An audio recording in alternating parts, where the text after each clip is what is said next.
जैसे ही वह कंकाल हीरो आगे बढ़ता है, उसके सामने एक बेहद ताकतवर दुश्मन खड़ा होता है। उसकी आंखों में नफरत और शरीर से खतरनाक ऊर्जा निकल रही होती है। अचानक दुश्मन पूरी ताकत से कंकाल पर एक बेहद खतरनाक वार करता है, लेकिन कंकाल आखिरी पल में उस हमले से बच जाता है। वार जमीन पर लगता है और जमीन फट जाती है। कंकाल सिर्फ अपनी जान नहीं बचा रहा था, बल्कि उसके पास खड़े कुछ अनाड़ी स्टूडेंट्स को भी बचाना उसकी जिम्मेदारी थी। वे डर के मारे हिल भी नहीं पा रहे थे। कंकाल उनके सामने ढाल बनकर खड़ा हो जाता है। तभी वहीं पास खड़ी एक लड़की आगे आती है और हिम्मत से कहती है, आप हमें भी लड़ने दीजिए, हम भागना नहीं चाहते। कंकाल उसकी तरफ देखता है और गंभीर आवाज में कहता है, नहीं राजकुमारी, हम आपको लड़ने की इजाजत नहीं दे सकते। यह सुनकर सभी चौंक जाते हैं। दरअसल वह लड़की कोई साधारण इंसान नहीं थी, वह एक राजकुमारी थी।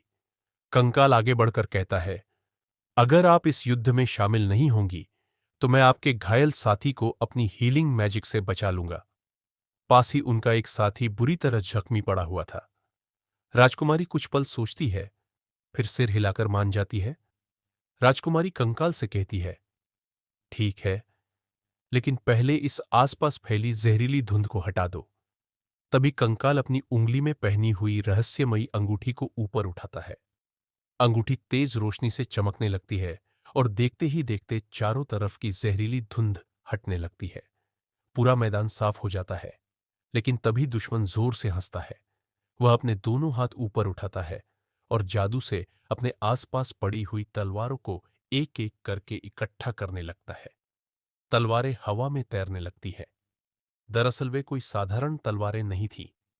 वे एक खतरनाक ड्रैगन की थीं, जिनमें भयानक शक्ति और श्राप भरा हुआ था। अब मैदान में सन्नाटा था। कंकाल, राजकुमारी और वह दुश्मन आमने सामने खड़े थे और असली लड़ाई अब शुरू होने वाली थी।